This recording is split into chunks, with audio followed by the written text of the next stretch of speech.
Bienvenue. On va commencer par se présenter. Moi, je suis Aurélie Olivet, donc juriste à la CAPEB depuis un peu plus de 5 ans aujourd'hui. Et Alexandra Mafussi, juriste aussi à la CAPEB depuis presque 5 ans aussi. Donc, on se connaît tous plus ou moins par téléphone. Donc, on va vous faire ce webinaire sur l'actualité sociale, donc du coup, du premier semestre 2024. Donc voilà, on va démarrer.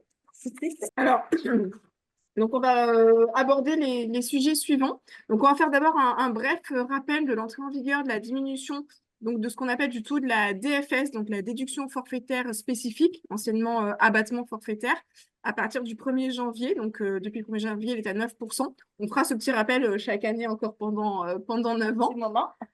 Ensuite, on va parler du refus de CDI par un salarié après soit un CDD, soit une mission d'intérim. Donc, on va tout vous expliquer sur cette nouvelle obligation qui vous incombe. On va bien sûr faire un rappel sur le gros sujet actuel, c'est-à-dire cette maladie, acquisition des congés payés. Donc, on va refaire encore le point sur cette nouvelle législation, puisque la loi donc, a été publiée au journal officiel. Et du coup, il y a diverses adaptations. Donc, on va vraiment rentrer dans le détail sur concrètement ce que ça va impliquer pour nos entreprises. On va refaire un petit point d'étape sur donc l'obligation du dépôt, donc le DURP, hein, le document unique sur le portail dématérialisé qui était annoncé pour le 1er juillet. On va faire un rappel, donc la suppression de l'exceptionnel pour les contrats de professionnalisation. Petit point de jurisprudence, ça c'est vraiment une petite piqûre de rappel en cas d'inaptitude. Même si vous contestez l'avis, il faut reprendre le paiement du salaire au bout d'un mois. Ensuite, on va refaire un point également puisqu'on a eu la publication de l'arrêté sur les nouvelles informations à communiquer aux salariés à l'embauche. Donc, nouvelles informations depuis le 1er novembre 2023. On va faire un petit point, on va vous donner des infos. Il y a des web-séries en droit du travail qui ont été communiquées sur le site du gouvernement qui sont quand même pas mal. Donc, ça peut dégrossir certains sujets si vous avez des questions. En 2024, le taux des AGS a été augmenté, donc on va vous faire un point sur ces deux augmentations successives. Et enfin, on va faire une petite piqûre de rappel sur les nouvelles grilles de salaire qui s'appliquent depuis le 1er janvier et aussi sur les indemnités de petits déplacements et donc sur les nouveaux montants qui sont en vigueur. Si vous avez des questions pendant la présentation, n'hésitez pas donc à nous faire un petit point juste d'un sujet à l'autre ou via le chat si vous avez des questions. Alors, comme je vous disais tout à l'heure, on va commencer par rappeler l'entrée en vigueur de cette diminution de ce fameux taux forfaitaire, donc la déduction forfaitaire spécifique, qui était jusqu'au 31 décembre 2023 à 10%, donc ce fameux abattement forfaitaire dont je parlais tout à l'heure. Et il sera réduit chaque année jusqu'en 2032. Donc, à partir du 1er janvier 2024, ce taux est passé à 9% et il va réduire d'1% chaque année. Et jusque dans les 2 dernières années, il sera réduit donc, de 3 à 1,5, puis ensuite à 0. Il va complètement disparaître. Et donc, le montant de cette déduction est plafonné par salarié par année civile à 7 700 euros. Et pour toute l'année 2024, donc, le taux est fixé à 9%. On vous a mis un petit tableau récap sur la slide suivante, juste pour que vous puissiez voir un petit peu voilà, la dégressivité. Donc, 2023-2024, la suppression, vous voyez, en 1er janvier 2032 à 0%. Donc, sachez qu'on a au service juridique, on vous l'enverra également avec le webinaire, un modèle d'information, un courrier informatif que vous pouvez remettre à vos salariés. Ce n'est pas une obligation, mais nous, ça nous semble intéressant de le remettre. Certains l'ont déjà fait au mois de janvier. À mon sens, on peut le faire surtout au cours de l'année 2024 pour informer vos salariés de cette dégressivité, de l'entrée en vigueur des 9%. Voilà, parce que ça peut quand même avoir des conséquences pour eux. Vous êtes susceptibles d'avoir des questions, en tout cas pour ceux qui appliquent la déduction forfaitaire spécifique. Donc, on vous enverra le modèle de courrier en même temps que le webinaire.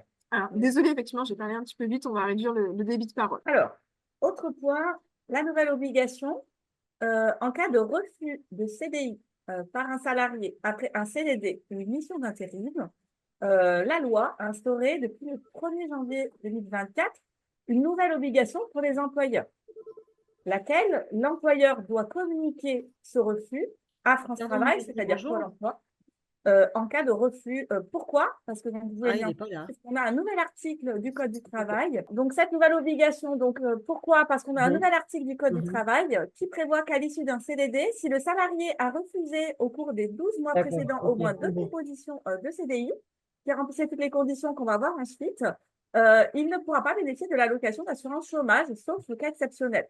Sur la droite, pour aller plus loin, je vous ai mis tous les 12 articles du Code du travail sur le sujet. Donc, ce qu'il faut retenir, c'est que vous, en tant qu'employeur, dès lors que vous avez un salarié actuellement en CDD ou en intérim, mais que vous souhaitez l'embaucher en CDI, il va falloir bien formaliser les choses pour pouvoir ensuite respecter cette nouvelle obligation auprès de France Travail. À noter que formaliser les choses, ça peut vous servir aussi à ne pas verser la prime de précarité. Juste, voilà, en parallèle, pour moi, il y a un autre intérêt à bien formaliser la proposition pour vous. Donc, il y a ne pas verser l'indemnité de précarité, si on est dans des cas, en tout cas, où on est concerné, puisqu'il faut avoir proposé un CDI et avoir une preuve de cette proposition, hein, pour ne pas verser l'indemnité de précarité. Et également, du coup, cette proposition vous permettra de remplir votre nouvelle obligation. Donc, justement, pour aller un tout petit peu plus loin sur le sujet, qu'est-ce que vous devez faire? Alors, vous n'hésitez pas à revenir vers notre service juridique. On a des modèles de courrier qui sont adaptés là-dessus pour vous simplifier la démarche. Concrètement, vous allez devoir proposer par écrit un CDI à ce salarié qui est actuellement en CDD ou en intérim. Donc, cette proposition écrite, elle devra être soit envoyée en recommandé, soit je pense que c'est quand même plus simple de la remettre en main propre contre décharge. Et il conviendra de lui laisser un délai raisonnable de réflexion. Alors, sur le délai raisonnable de réflexion, la loi n'a pas fixé de délai. À notre sens, on conseille de laisser un minimum 15 jours. En tout 15 jours, on pourrait considérer que c'est un peu court pour le salarié pour lui le temps de réfléchir. À noter que si le salarié ne répond pas dans les 15 jours, en principe, on considérera que c'est un refus. On n'a pas de réponse, en fait. Ça sera un refus implicite. Une fois que vous aurez fait cette demande et que vous aurez un refus soit express, soit un refus tacite du salarié, vous aurez un mois normalement pour informer France Travail de ce refus. Alors, comment on va faire? On doit le faire de manière dématérialisée, c'est-à-dire qu'on va devoir aller sur le site, on vous a mis le petit lien dans le support, démarche simplifiée, vous voyez, refus de CDI informé France Travail, donc vous aurez le lien. Et en fait, sur ce site-là, vous allez vous connecter, vous devrez donner des informations liées au refus à France Travail. Alors, les informations, juste un dernier point, voilà. Les informations à transmettre, quelles seront-elles? Alors, il faudra informer le descriptif de l'emploi proposé et des éléments qui permettent de justifier dans quelle mesure l'emploi est identique ou similaire à celui qu'il avait occupé en CDD. Il faudra que ça soit un emploi. Ah, pardon. Oui, oui, il faudra que ça soit un emploi. Une proposition, en fait, sur un emploi similaire. La rémunération proposée, elle devra être au moins équivalente. La durée du travail, idem, la classification, idem, et le lieu de travail identique. Vous voyez, il faudra que tous ces éléments, l'emploi proposé, la rémunération, la durée du travail, la classification et le lieu de travail soient au moins identiques à l'emploi précédent qu'il occupait dans votre entreprise en CDD ou en intérim. Et vous devrez également préciser à France Travail le délai de réflexion que vous aurez laissé aux salariés pour vous répondre. Donc voilà, 15 jours, vraiment, ça me paraît important de respecter ce délai-là. Ensuite, quand France Travail va recevoir ces informations, ils vont informer le salarié, en fait, sur les conséquences de ce refus sur l'ouverture de ses droits ou non. Donc ensuite, c'est eux qui gèrent. Mais voilà, vous aurez rempli comme ça la nouvelle obligation d'information. Alors, le nouveau sujet, donc, on voulait vous parler un petit peu, je pense que vous en avez tous entendu parler, parce qu'on avait déjà fait un point lors de notre dernier webinaire là-dessus, on en a reparlé dans le newsletter, la maladie et l'acquisition des congés payés. Donc, on voulait faire un nouveau point là-dessus. Donc, comme vous le savez, en principe, tous, depuis l'année dernière, on a eu des arrêts de jurisprudence, donc en date du 13 septembre 2023, arrêt très important de la Chambre sociale de la Cour de cassation. Je vous ai remis les liens, vous a remis les liens cliquables dans le support si vous voulez aller les consulter. Ces arrêts ont reconnu l'acquisition de congés payés pendant un arrêt maladie classique du salarié, c'est-à-dire un arrêt qui n'est pas lié ni à une maladie professionnelle, ni à un accident du travail. Je vous rappelle, jusqu'à maintenant, ce type d'absence ne permettait pas aux salariés d'acquérir des congés. Donc, depuis l'année dernière, la Chambre sociale a reconnu cette acquisition. Pourquoi? Parce qu'ils ont pris le relais pour mettre en conformité le droit français avec le droit européen. La France était en non-conformité sur ce point par rapport au droit de l'Union européenne. Donc, la jurisprudence a anticipé la mise à jour du Code du travail. Finalement, ils ont anticipé le travail du législateur et ils ont rendu ces arrêts de jurisprudence de la Cour de cassation. Par la suite, donc bien sûr, le législateur a pris le relais, il a fait son travail, donc on a la publication d'une loi, qu'on vous a mis également dans le support, hein, la loi 2024-364 du 22 avril 2024, donc qui adapte le droit français au droit européen.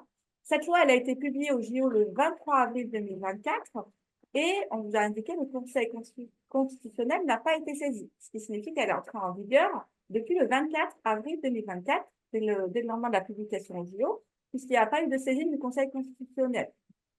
Donc, cette loi, qu'est-ce qu'elle fait? Elle entérine du coup les jurisprudences. Donc, il y a 3 points importants à retenir par rapport à ça. Premier point, je me répète, mais voilà, le salarié malade en raison d'une cause professionnelle ou non continue d'acquérir des jours de congé. Simplement, il ne va pas acquérir le même nombre de jours.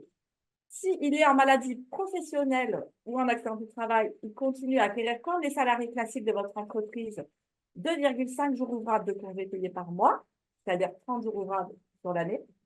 En revanche, s'il est sur une maladie classique, donc non professionnelle, et c'est ça qui change, il va acquérir 2 jours ouvrables de congés par mois, soit 24 jours ouvrables sur l'année. Donc, vous voyez, il acquiert des jours. Il en acquiert un tout petit peu moins que les salariés qui sont en maladie professionnelle ou en accident du travail. Il en acquiert le minimum qui est imposé par le droit de l'Union européenne finalement. Deuxième chose, très importante. Donc, première chose, le salarié continue à acquérir des jours. Deuxième chose, l'employeur a une nouvelle obligation d'information. Et c'est là que ça nous intéresse à nous en tant qu'employeur. Qu'est-ce qu'il doit faire l'employeur? Il doit informer le salarié dans le mois qui suit sa reprise de travail de ses droits au congé, à la fois de son nombre de jours, mais aussi de la date jusqu'à laquelle il pourra les prendre. Donc, comment va se faire cette information? Pour l'instant, tout ce qu'on sait, c'est que l'information, elle pourra être faite par tout moyen et que, a priori, ça pourrait être fait au moyen de la fiche de paie, ce qui nous arrangerait, puisque du coup, ça éviterait un courrier en plus qui se rajouterait. Donc, si c'est par la fiche de paie, à mon sens, ça pourrait être un petit peu de la simplification pour les employeurs. La date de délivrance de cette information que vous allez faire, elle va constituer le point de départ de la période du report des congés. Alors, ma collègue Alexandra va vous expliquer, c'est un petit peu complexe, mais elle va vous expliquer ça. Cette nouvelle obligation d'information de l'employeur, vous voyez, elle est actée dans un article du Code du travail, c'est l'article L3141-19-3, qui dispose, au terme d'une période d'arrêt de travail pour cause de maladie ou d'accident, l'employeur porte à la connaissance du salarié dans le mois qui suit la reprise du travail les informations suivantes par tout moyen conférant une date certaine à leur réception, notamment au moyen du bulletin de paie. Vous voyez, c'est acté dans le Code du travail, le nombre de jours de congé dont il dispose et la date à laquelle ces jours de congé peuvent être pris. Alors, je vois qu'il y a une question. Est-ce que c'est pareil pour la CBTP? On va y venir tout à l'heure justement sur la question spécifique. Tout à fait, puisqu'on a interrogé la caisse là-dessus, donc vous allez voir, parce qu'effectivement, pour vous, employeur, il y a la difficulté de la gestion externe des congés payés. Donc, effectivement, on a interrogé la caisse, on va vous faire un petit récap des infos dont on dispose à ce jour. Donc, pour l'instant, on a vu, le salarié acquiert des jours, et ensuite, 2, l'employeur a l'obligation d'informer son salarié.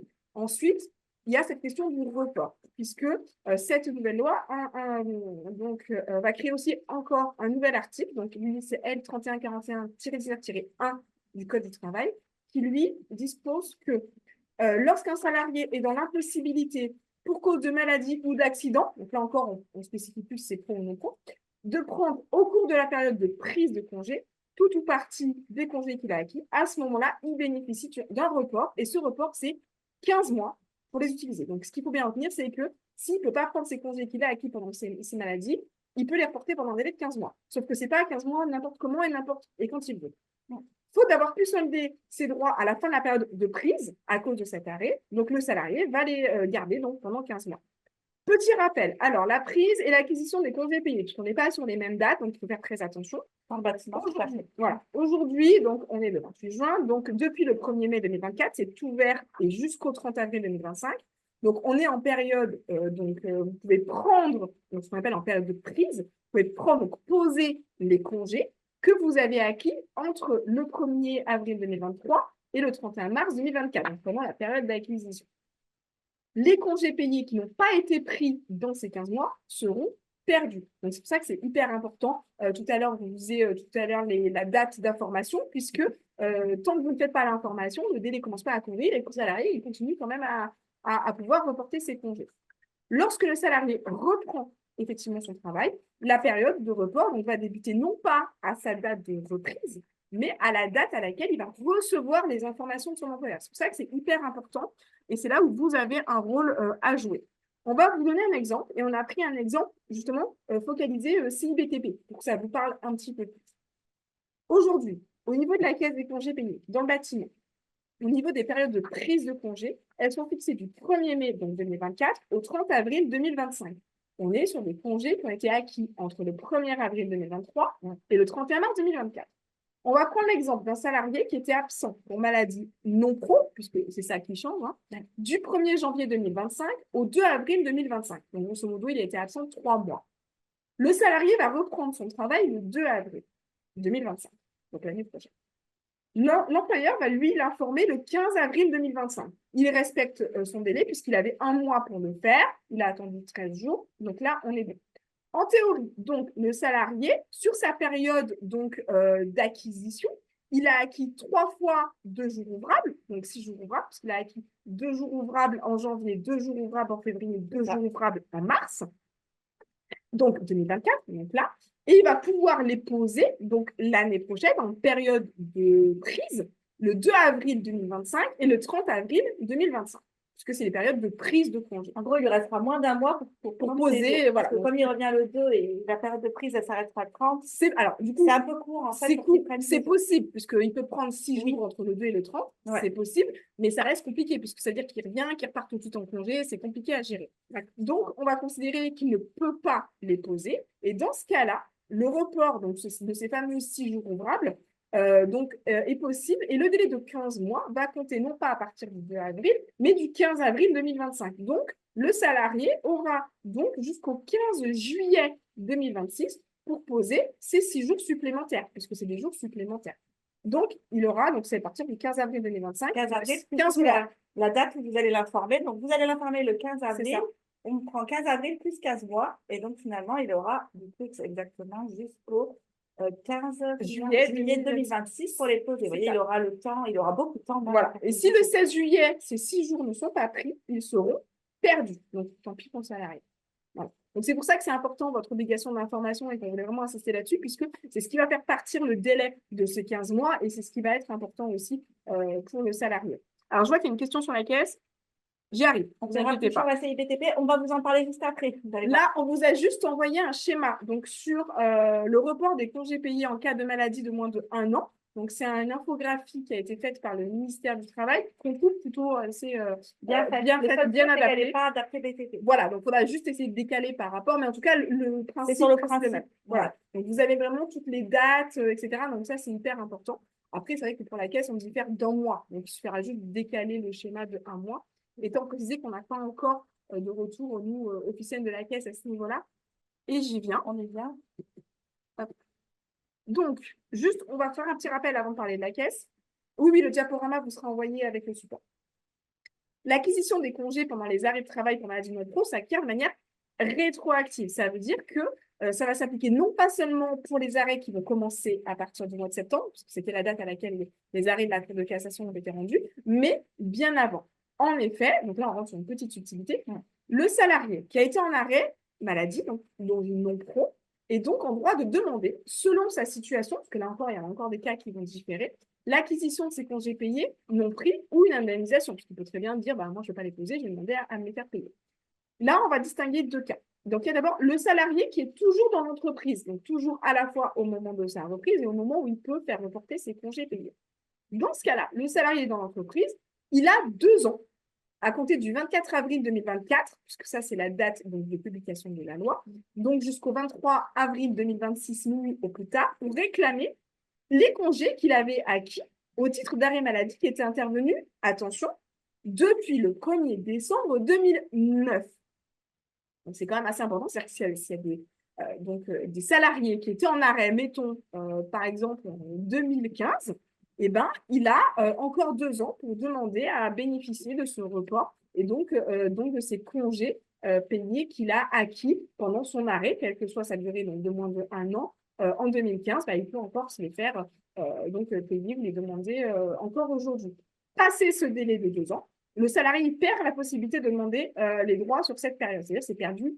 On n'en parle plus, tant pis pour nous. Ensuite, ça, c'était le cas où le salarié est encore dans l'entreprise. C'est le cas, entre guillemets, le plus facile.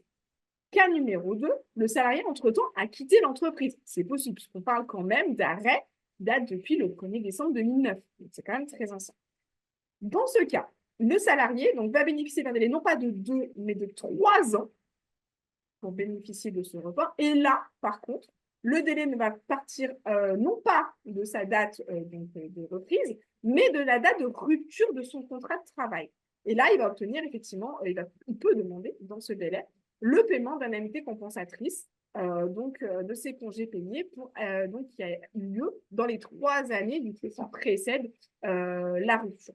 Donc là, il faut faire attention puisque du coup, il faudra évidemment en fonction des cas solliciter l'aide de la caisse. Mais par exemple, effectivement, si on prend l'arrêt, donc l'exemple tout à l'heure dont je parlais d'un salarié qui a été absent, donc là, on va prendre par exemple typiquement 2019, 2020, 2021, peu importe.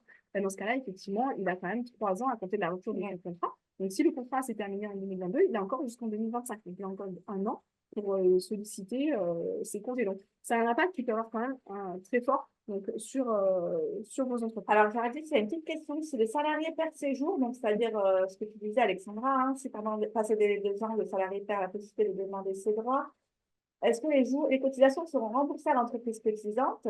Alors, pour vous répondre clairement, non, puisque vous n'avez pas cotisé sur ce congé-là. En fait, ça, c'est un nouveau droit pour ce salarié, donc vous n'avez pas cotisé. Donc, justement, il y a des calculs qui sont en train d'être faits à la caisse, puisqu'en fait, ils sont en train de voir comment, sur la réserve, ils vont pouvoir financer ces demandes pour ces congés des salariés qui étaient en arrêt, en fait. Mais finalement, à mon sens, en tout cas, il n'y aura certainement pas de remboursement, en fait, hein, puisque non, vous n'avez pas cotisé. Vous n'avez pas cotisé. Voilà, donc en fait, il n'y aura pas de. Et sur l'impact, justement, on y vient justement sur la slide suivante. Voilà, donc on a quand même contacté, puisqu'on est en contact avec la caisse de manière régulière. Donc, on a la caisse, nos contacts privilégiés auprès de la caisse régionale, puisque la caisse est régionale, donc de la région Auvergne-Rhône-Alpes, qui est en lien avec la caisse nationale, puisqu'on ne peut rien sans l'aval forcément de la caisse nationale. Donc, on est en lien, et c'est vrai qu'à chaque fois, pour l'instant, on n'a pas de retour vraiment qui soit vraiment définitif, clair et précis de la part de la caisse pour ces spécificités bâtiments. Donc, à l'heure actuelle, il n'y a pas de cotisation prévue. Aujourd'hui, 28 juin 2024, il n'y en a pas. Par contre, chaque CA, donc chaque trimestre, donc chaque conseil d'administration de la caisse, le point est abordé, hein, forcément. Et donc, il y aura nécessairement une augmentation. Ça, c'est quasi certain, puisqu'il va falloir quand même absorber donc ces cotisations et donc du coup faire face à ces paiements d'arrêt. C'est ça. Certainement plutôt, alors a priori, sous réserve, mais a priori, d'après notre contact à la caisse, on sera sur une augmentation qui sera plutôt début 2025, puisqu'il va falloir quand même budgéter. L'idée, c'est de faire le point sur les réclamations qui ont lieu. Vous inquiétez pas, de toute façon, la caisse nous informera, nous et vous aussi en tant qu'adhérents, en temps et en heure sur les éventuels. Vous devrez recevoir un courrier d'information, c'est ça. Je pense que c'est la fin d'année. C'est ça. Donc, alors, pour rappel, c'est un droit à congé supplémentaire, puisque du coup, ils n'ont pas cotisé, ils n'avaient pas acquis avant. Donc, c'est quelque chose qui vient de se rajouter au congé acquis. Et donc, ce n'est pas un droit à indemnisation en tant que tel. Ce n'est pas juste qu'on pourrait considérer comme un préjudice, des dommages intérêts, etc. Pas du tout. C'est un droit qu'ils ont acquis, qui est de manière rétroactive. C'est un droit supplémentaire qui vient s'ajouter. C'est pour ça que ça dépend de l'entreprise. Que très bien, le salarié, suivant le cas et l'hypothèse dont on a parlé tout à l'heure, prendre ses congés avec les reports dont on a parlé. Et c'est pour ça que c'est hyper important. Les paiements, alors on y vient. Les paiements pour la prise de congés, donc en fait, vont concerner en fait les réclamations. La question, qui paiera ces congés pour les ouvriers partis à la caisse? Alors, a priori, justement, on en vient. Voilà, la caisse va prendre en charge, puisque forcément, vous avez cotisé, ce n'est pas à vous à prendre en charge ces frais-là. Donc, les paiements vont commencer justement à partir maintenant, la deuxième quinzaine du mois de juin, puisqu'elle a déjà commencé à avoir des réclamations sur des arrêts donc, qui ont eu lieu, puisqu'on avait dit que c'était par un effet rétroactif. Alors, normalement, ça va commencer à apparaître sur vos espaces perso, sur l'espace de l'entreprise, qui sont concernés, donc dont les salariés ont déjà fait des réclamations. Et dans ce cas-là, les documents complémentaires, notamment le montant des indemnités journalières qui ont été versées, pourront être demandés aux salariés. Sinon, ça peut avoir un impact sur le montant qu'ils vont payer. En cas de réclamation, ce qu'il faut garder à l'esprit, c'est que dans ce cas-là, quand vous recevez, parce que le salarié, quand il va vous faire la demande, vous allez demander de faire un écrit. Ça, c'est la base. Ce qui va se passer, donc le salarié va venir en disant moi j'ai été arrêté de telle date à telle date, du coup maintenant avec la nouvelle loi, j'ai droit à des congés supplémentaires, me les faire payer, les prendre, etc. Payer les mois. Parce que le salarié ne va pas forcément faire la différence. Vous allez prendre ce courrier de votre salarié. Bien lui dire de faire un courrier. Il faut un courrier du salarié, sinon ça va être compliqué. Et vous allez l'envoyer à la caisse, tout simplement. Vous allez simplement faire le relais, et ensuite c'est la caisse qui va gérer. Donc, c'est pour ça qu'il faut absolument un écrit, hein. Même un mail, ça suffit, on n'est pas obligé de passer par un commandé, mais au moins une trace écrite C'est ça. qui répertorie à minima les dates de congé, pro, non pro, etc. Et ensuite, l'entreprise, donc vous allez le transférer à la caisse, donc via la DSN, etc. Et ensuite, bah, effectivement, c'est la caisse qui va devoir normalement gérer sans que vous n'ayez à intervenir. Alors, tout ça, bien sûr, ça, c'est sur les premières informations qu'on a eues de la caisse. On attend encore une communication officielle de leur part. Pour l'instant, ce n'est pas encore le cas. On pense que ça ne saurait que trop tarder, mais a priori, il ne se passera rien avant le deuxième semestre 2024 et début 2025, date à laquelle seront actées notamment les augmentations de cotisation. Donc, je pense que là, ils auront anticipé. Et nous, on espère très fortement qu'on aura quand même des informations en amont d'ici là à vous communiquer pour savoir comment on les gère exactement et comment la caisse va les gérer. Parce que aussi, vous soyez informés par rapport à ça. Dès qu'on a du nouveau, de toute façon, à chaque webinaire, on va en parler. Oui. Dès qu'on a du nouveau, on fera passer des informations. Ou dans la newsletter. Donc, voilà. Mais ce qui est important, c'est que tout de suite, dès que vous avez... Alors, la première chose, actuellement, pour vos salariés qui sont encore en arrêt, dès qu'ils reviennent, courrier de formation. Ça, c'est hyper important parce que, comme je disais, c'est ce qui fera partir le délai de 15 mois. Pour vos salariés qui ont été en arrêt puis qui ont acquis, etc., dans l'entreprise ou pas, bah, à chaque fois, alors éventuellement, vous venez vers nous, mais tout de suite, il faut leur demander un courrier et ensuite, vous transmettez à la caisse et ensuite, on avise au cas par cas. Parce que, honnêtement, pour les premières fois, ça va être du cas par cas. Ça va être vraiment, on prend chaque salarié, chaque entreprise et on va regarder les dates, les IJ, etc., les reports, pas les reports. Et ensuite, on verra, puis on enverra à la caisse. Alors, on a une question sur le calcul des indemnités. Alors, là-dessus, on n'a pas encore vraiment d'informations. On la note, hein, et nous aussi, ça nous intéresse, sur le calcul des indemnités de congés payés. Donc, on la fera remonter à notre contact. Mais je pense que même eux sont encore en train de travailler dessus. Ils sont en train de faire des calculs. Ils sont pas, ouais, en train de faire les calculs. Et dès qu'on a des informations, bien sûr, voilà, on vous communiquera sur le calcul. Mais à ce jour, on ne peut pas vous dire pour l'instant, malheureusement. Donc là, des informations voilà, sur le support, sur le slide qu'on a eu. On n'a pas plus d'infos. On vous a donné tout ce qu'on avait. C'est parfois de demander auprès de la caisse, mais là, effectivement, c'est plus long, puisque du coup, il faut faire remonter à la caisse nationale. Et je pense qu'effectivement, ils doivent envisager aussi toutes les possibilités, c'est-à-dire la longueur des arrêts, moins d'un an, plus d'un an, parce que là aussi, ça change. Et puis, IJ, pas IJ, pro, non pro, les durées, les reports, sortent d'une entreprise ou pas, et il faut qu'ils envisagent, etc. C'est ça. Alors, si c'est un cabinet comptable qui réalise les bulletins, c'est eux qui vont calculer les congés pour informer les salariés. Alors, là-dessus encore, je pense qu'il faudra se rapprocher de la caisse. C'est bien la DSN, en fait, que vous envoyez à la caisse, qu'après, eux, ils vont déterminer combien de jours le salarié a droit. Normalement, vos cabinets comptables savent un peu comment procéder et puis ils sont censés être au courant de tout ça. Donc, c'est ça. C'est encore tout nouveau, hein, mais normalement, par les Après, les congés, comme on vous a dit, hein, normalement, si c'est non pro, c'est 2 jours ouvrables. Si c'est pro, c'est 2 jours et demi ouvrables par mois d'acquisition. Donc, normalement, ça ne devrait pas bouger. Mais c'est sûr que c'est bien l'indemnisation. De toute façon, l'indemnisation, après, effectivement, clairement, on dépend de la caisse. Donc, ce qui apparaîtra sur les bulletins, parce qu'effectivement, quand vous allez enlever X jours congés payés, pris ou indemnisés, etc., le montant à mettre va dépendre de la caisse. Clairement. Voilà, donc c'est quoi sur les congés? Dès qu'on en sait plus, on vous dit, voilà, on va faire des points réguliers là-dessus. C'est un gros sujet qui est encore en cours. Surtout, la question, c'est la spécificité de la caisse. C'est ça. Nous, la spécificité bâtiment, voilà, on attend vraiment des documents officiels.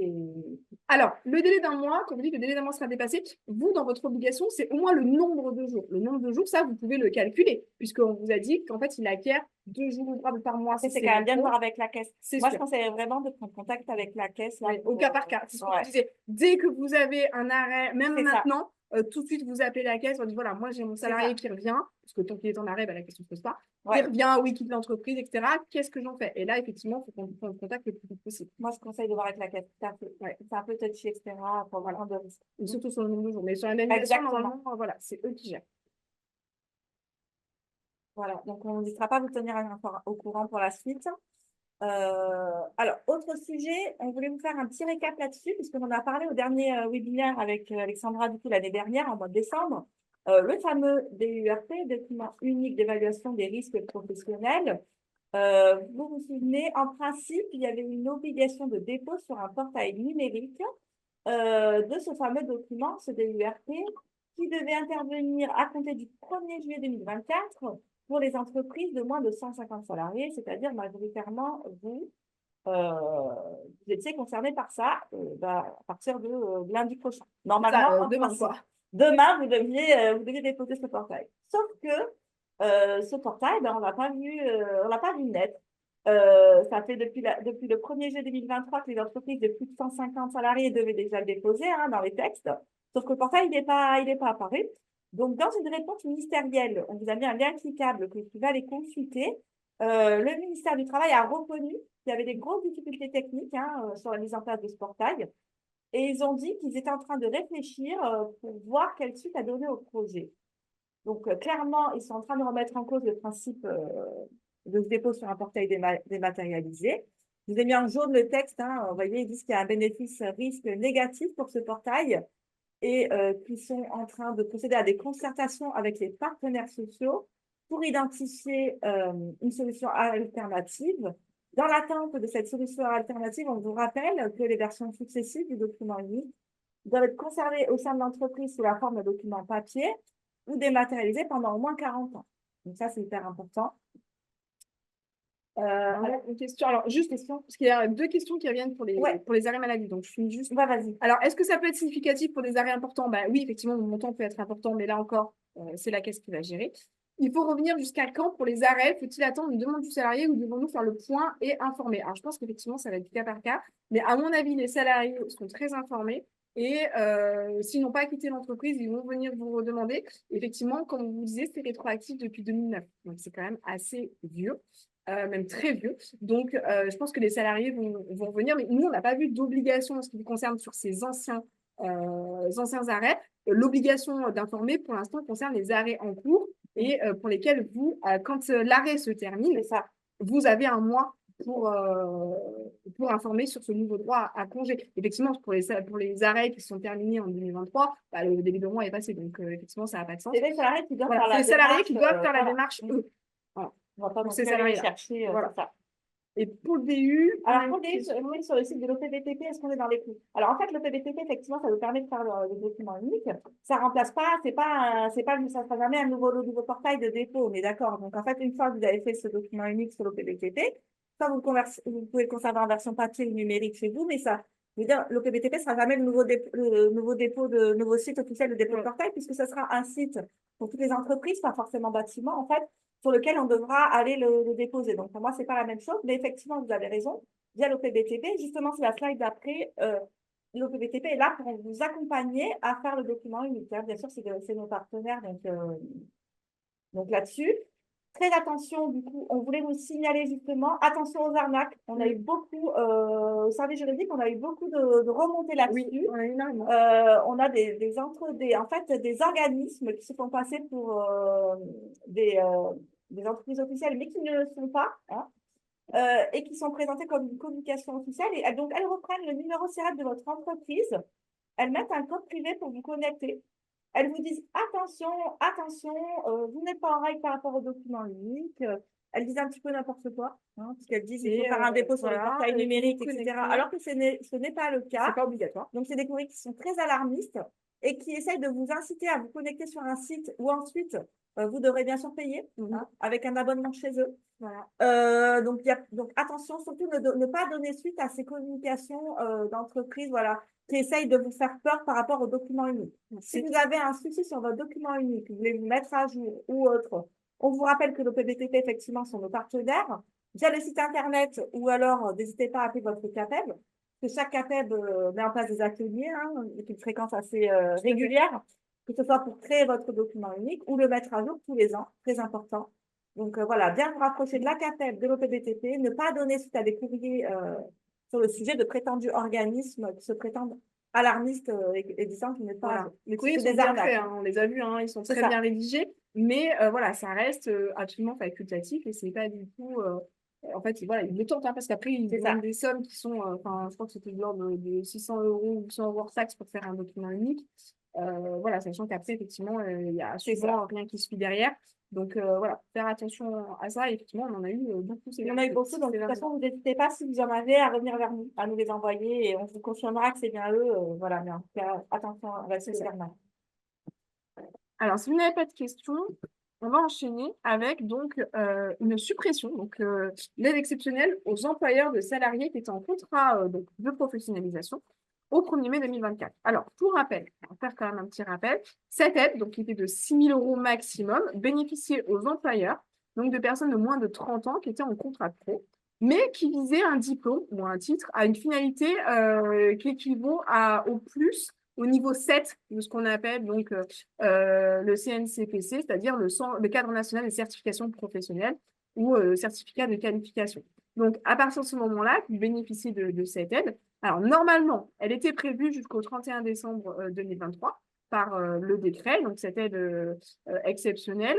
Et finalement, elle a été prolongée. Et aujourd'hui, le gouvernement a décidé de la supprimer à compter du 1er mai 2024. Alors, attention, le décret supprime cette aide exceptionnelle pour les employeurs, donc des salariés en contrat de pro, qui a été publié le 28 avril. Donc, l'aide est supprimée pour les contrats qui ont été conclus à compter du 1er mai 2024. Donc, ça veut dire que si votre contrat pro a été conclu le 28 avril, c'est bon, vous bénéficierez de l'aide. Par contre, effectivement, elle sera supprimée si vous avez conclu votre contrat le 2 ou 3 mai. Attention, on parle bien uniquement des contrats pro. Cette suppression ne concerne absolument pas les contrats d'apprentissage pour lesquels les aides sont maintenues. Jusqu'à la fin de cette année. Au moins 31 décembre 2024. Donc, faire très attention. Contrat de pro depuis le 1er mai 2024, plus rien. Mais les contrats de pro déjà en cours, il n'y a pas de souci, l'aide sera versée. Et puis les contrats d'apprentissage ne sont pas concernés pour l'instant cette année. Donc, vous tiendrez au courant, bien sûr, dès qu'on a sur les aides. Alors, un petit point rapide de jurisprudence pour vous faire un rappel. La reprise du paiement du salaire en cas de contestation d'un avis d'inaptitude. Donc, on vous a mis l'arrêt du 10 janvier 2024, qu'on trouvait intéressant. Pour rappel, donc, on a un article du Code du travail qu'on vous a mis ici, l'article L226-4, qui dispose que en cas d'inaptitude, on a de plus en plus au service juridique des inaptitudes, si à l'issue du délai d'un mois à compter de la date de l'examen de reprise, c'est-à-dire de la déclaration d'inaptitude, le salarié n'est ni reclassé ni licencié, l'employeur doit, à l'expiration de ce délai d'un mois, reprendre le paiement du salaire. C'est une obligation dans le Code du travail. Le fait que l'employeur conteste l'avis d'inaptitude, donc il aille au prud'homme, si on veut contester un avis d'inaptitude, on a 15 jours, c'est clair, il faut aller très vite. On a 15 jours à compter de l'avis d'inaptitude pour aller au prud'homme. Le fait qu'on conteste cet avis d'inaptitude ne nous libère pas de notre obligation de reprendre le paiement du salaire. Donc, même si je conteste et que je vais au prud'homme, au-delà du délai d'un mois, je dois reprendre le paiement du salaire. Donc, pendant la durée de la procédure, malheureusement, je devrais payer le salaire. C'est important à prendre en compte parce que quand on conteste, on sait que ça a quand même un coût. Et sachant qu'on n'a pas de certitude de gagner derrière, on sait qu'on va devoir avancer le coût d'un salaire pendant X mois le temps de la procédure. Donc, c'est un coût à ne pas négliger, en tout cas pour l'employeur, à mon sens. Faire très attention. Des contestations d'avis d'inaptitude, on en a très peu. Mais quand on en a, effectivement, il faut faire très attention par rapport à ça. Exactement. Alors, maintenant, on va reparler de quelque chose dont on vous avait déjà parlé donc, lors de notre dernier webinaire au mois de décembre. Alors, juste, on a une question supplémentaire. Si l'avis d'inaptitude est annulé, l'entreprise est remboursée. Vous voulez dire, donc, alors j'imagine, parce qu'effectivement, au niveau comme vous aurez payé le salaire, effectivement, alors ça va dépendre, à mon sens, ça va dépendre du jugement, en fait. Et de ce qu'il prévoit. Mais effectivement, ça serait logique s'il n'est pas justifié que le salaire soit. Ça dépend sur les politiques de contestation. Parce que des fois, il y a certains, et la majorité des cas, c'est ça, c'est qu'on ne va pas forcément contester l'inaptitude en elle-même, mais souvent, ils vont contester, par exemple, les caractères professionnels de l'inaptitude ou pas. Et là, effectivement, l'inaptitude, elle est quand même. Ça va dépendre de beaucoup de choses. Ça va être du cas par cas. Mais effectivement, ça peut, en tout cas. Et dans ce cas-là, c'est le conseil des prud'hommes qui va, dans son jugement, dire monsieur X, le salarié, peut rembourser à l'entreprise Y la somme des temps. Mais ça va dépendre du jugement. Là. C'est difficile de faire avancer là-dessus. Aléatoire. Exactement. Donc, depuis le 1er novembre 2023, vous avez l'obligation de communiquer, de remettre un certain nombre d'informations à vos salariés, donc aux nouveaux entrants ou salariés actuels. Alors, normalement, l'obligation en tant que telle concerne les nouveaux embauches, mais par contre, les salariés qui sont déjà en poste peuvent vous les demander. Et dans ce cas-là, effectivement, vous avez l'obligation d'y répondre. On a mis à jour nos contrats, normalement, là-dessus. Voilà, les contrats, les modèles, ils sont à jour avec ces nouvelles obligations. Alors, l'arrêté était vraiment attendu puisqu'il va fixer donc, des modèles, des documents qui visent à faciliter justement cette nouvelle obligation d'information. En principe, l'employeur est tenu de fournir les informations requises par le décret en fait, il était censé déjà le faire sans attendre la publication de cet arrêté. Donc là, on avait déjà on vous a fait une liste avec la liste de toutes les obligations et il suffisait de faire un courrier en disant, bah, en dehors des nouveaux contrats, bah, voilà, votre contrat, il y a ça, ça et ça. Et puis du coup, on avait la liste qui était clairement établie. Puisque l'article 7 du décret prévoit que les nouvelles dispositions étaient quand même et sont toujours applicables depuis le 1er novembre. Donc l'arrêté va fixer les modalités et donc à fixer des modèles. Donc on va vous joindre également au support de modèles de courrier avec les informations à communiquer. Il y avait des informations, vous vous souvenez, hein, il y avait deux types d'informations, celle à communiquer sous 7 jours et celle communiquée sous un mois. Donc là, effectivement, vous pouvez donner ces informations, soit quand vous embauchez, donc là, les informations sont incluses directement dans les contrats, soit à la demande du salarié déjà en poste. Et puis dans ces cas-là, il suffit de répondre avec les modèles. Les modèles d'arrêté ou de revenir d'arrêté dans tous les cas, il y aura des modèles. C'est ça. N'hésitez pas. Là encore, les informations, les salariés peuvent les demander. Hein, tout à fait. Si elles sont faites, après, vous pouvez aussi anticiper, ça ne mange pas de pain, de faire un courrier à tous les salariés en disant une nouvelle info. Alors ça, c'est juste pour vous. On voulait vous en parler rapidement. Peut-être que vous l'avez vu. La Direction générale du travail propose depuis la fin de l'année 2023, nous on est tombé dessus en fait avec Alexandra, donc c'est dit que ça pourrait être pas mal de vous en parler, une web série sur le droit du travail. Donc il y a plein de sujets en fait qui sont abordés. C'est des mini-vidéos, des 5-10 minutes à peu près en fonction du sujet, qui se veulent un petit peu simplistes et qui peuvent, je pense, vous apporter un premier niveau sur des sujets tels que le CSE, le CDD, le CDI. Il y a vraiment énormément de thèmes qui sont abordés. Donc, on vous a mis le lien cliquable. Voilà, si un jour vous avez le temps, vous pouvez aller voir, c'est des vidéos qui vous intéressent. En tout cas, moi, je trouve que c'est assez bien fait. Ça permet de dégrossir. Et ça dégrossit un peu certains sujets. Donc voilà, on voulait quand même vous en parler de ces web-séries qui ont été mises en place.